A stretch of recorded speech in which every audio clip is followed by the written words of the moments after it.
고리도량 24번째 이야기. 여성의 출가.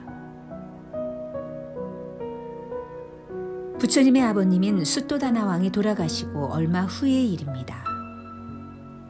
부처님께서는 카필라성 교회에 있는 니그로다 동산에 머물고 계셨습니다. 그때 부처님의 이모이자 어린 시절 부처님을 양육했던 마하파사파티가 부처님을 찾아왔습니다. 그녀는 부처님께 자신도 출가하여 수행하고 싶다고 말씀드리며 여성의 출가를 허락해달라고 간청했습니다. 그러나 부처님은 이를 허락하지 않으셨습니다.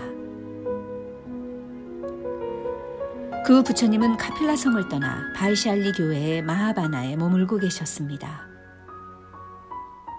카필라성으로 돌아간 마하파사파티는 결코 출가를 단념할 수 없었습니다. 그녀는 손수 머리를 깎은 다음 황색 옷을 몸에 걸치고 부처님이 계신 바이샬리를 향해 걸어갔습니다. 부처님의 아내였던 야쇼다라를 비롯한 많은 석가족의 여인들도 그녀를 따라 동행하였습니다. 맨발로 걸어가니 발은 붓고 얼굴은 눈물과 먼지로 얼룩져 있었습니다. 여인들은 마침내 바이샬리에 도착해 부처님께 여인의 출가를 허락해달라고 울부짖었습니다.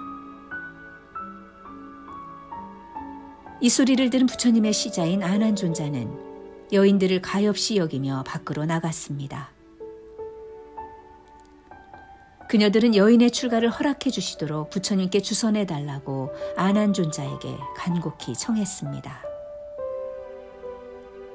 아난존자는 부처님께 간청했지만 부처님은 허락하지 않으셨습니다.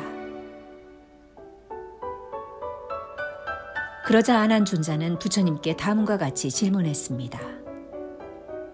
부처님, 여인들도 불법에 귀의하여 수행하면 남자와 같이 해탈할 수 있습니까?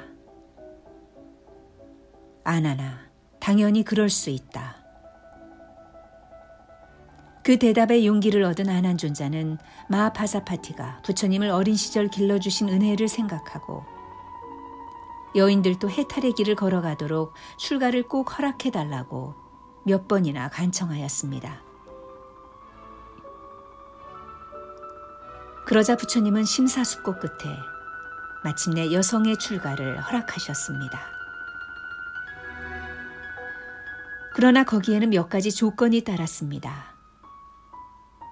바로 비구 승단의 지도와 보호 속에 비구니 수행자들이 생활하고 수행하고 계율을 지켜나간다는 조항이었습니다.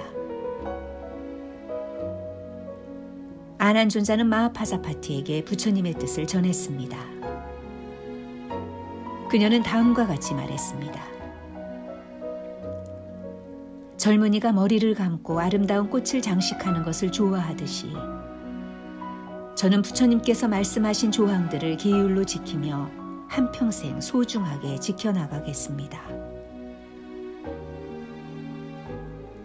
마하파사파티는 이와 같이 대답하고 불교 역사 최초의 비구니가 되었습니다. 이렇게 하여 부처님의 교단은 인도 최초로 여성 출가 수행 교단이 만들어지게 되었습니다. 부처님 당시의 여성의 출가는 상당히 어렵고 신중하게 이루어졌습니다. 부처님께서는 앞에서 말씀하셨듯이 여성들이 독립된 인격체로서 남성과 같이 종교적으로 수행하고 해탈할 수 있다는 것을 알고 계셨습니다. 해탈의 측면에서 남녀의 차별이 없음을 분명히 하셨습니다. 그리고 실제 비구니들 중에 수행과 학덕이 뛰어난 인물들이 많았고 여성이 수행에 의해 아라한의 경지에 도달했던 사실이 이 진실을 증명해 줍니다. 부처님 당시에 비구 스님 중에 10대 제자가 있었던 것처럼 비구니 스님 중에도 10대 제자가 계셨습니다. 지혜제일 케마 비구니, 신통제일 우팔라반나 비구니, 두타제일 기사고타미 비구니 등 깨달음을 얻은 많은 여성 아라한들이 부처님 당대에 존재하였습니다. 그렇다면 부처님께서는 왜 여성의 출가를 고심하셨고 별도의 조건을 주셨을까요? 그것은 여성의 능력 자체의 문제가 아니라 당시의 사회적, 역사적, 문화적 현실 속에서 여성이 출가할 경우 출가 승단의 곤란을 염려하셨기 때문이었습니다. 첫째, 당시 인도 사회에서 여성의 사회적 지위는 현대에는 상상할 수 없을 정도로 낮았습니다. 오랫동안 여성을 차별해온 인도적 전통에서 여성이 승려 계급이 된다는 것은 종교적으로 용납되기 어려운 혁명적 사건이었습니다. 따라서 여성을 출가 승단에 받아들이면 승가 안팎에서 엄청난 잡음이 발생하고 타 교단과 사회에서 큰 비난이 들어오는 문제가 있었습니다. 여성 출가를 위한 별도의 조건은 이러한 인도 종교 전통과 사회적 현실을 감안한 교육주책이었습니다. 비구니 교단이 비구 교단의 지도와 보호를 받는다는 방파제를 통해 불교 교단 안팎에서 불어올 험난한 파도의 피해를 최소화하려는 부처님의 사려 깊고 지혜로운 방편이었던 것입니다. 따라서 비구 스님의 지도와 보호를 받는다는 계율은 수행적 남녀 차별을 위한 것이 아니라 수행적 남녀 차별을 끝내기 위한 계율이었습니다. 중요한 것은 엄격한 카스트와 남녀 불평등이 존재하는 인도에서 여인들이 출가 수행자가 될 수 있었고 여성 교단이 생긴 것은 불교가 최초였다는 사실입니다. 둘째, 당시 인도는 오늘날처럼 승원체제가 안전하게 구비되어 있는 것이 아니었습니다. 홀로 숲속에 들어가 명상하는 수행 전통을 가진 출가 수행이 치안적으로 안전하지 않았습니다. 인적이 드문 외딴 곳에서 여성이 홀로 수행한다는 것은 커다란 위험이 따랐습니다. 실제로 비구니 스님들이 숲속에서 홀로 수행하다가 괴한에게 폭행을 당한 적도 많았으며 도적이나 맹수의 위험도 있었습니다. 그래서 부처님께서는 이러한 보호 조항을 주신 것이었습니다.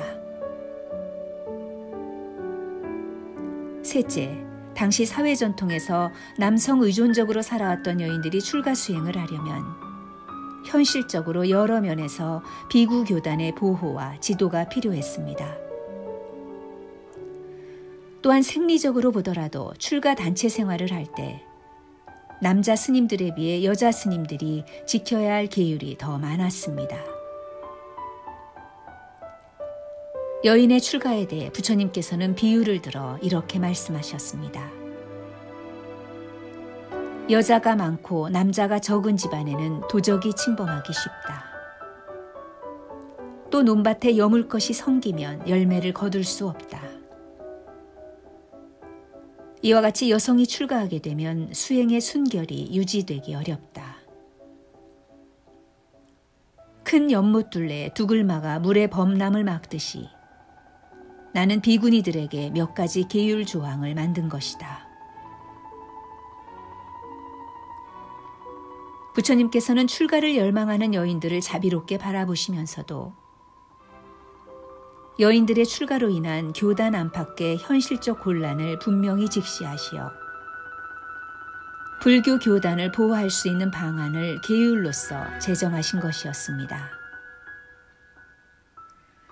마하파자파티도 부처님의 뜻을 깊이 받아들였습니다. 그녀도 불교 교단의 여인을 받아들이면 교단 안팎으로 많은 어려움이 생긴다는 것을 알고 있었습니다. 그녀는 여성 출가자들이 비구 교단의 지도와 보호 속에 수행하는 것이 사람들의 비난으로부터 불교 교단을 보호하고 여인들의 원만한 수행을 위해서 일시적으로 필요하다는 것을 알았습니다. 그리고 훗날 여성들의 종교적 입문이 일반화된다면 언젠가는 이 조항이 더 이상 필요 없다는 것도 이해했습니다. 중요한 것은 부처님의 지혜로운 방편 속에서 여성들이 출가 수행자로 입문하게 되었다는 사실이었습니다.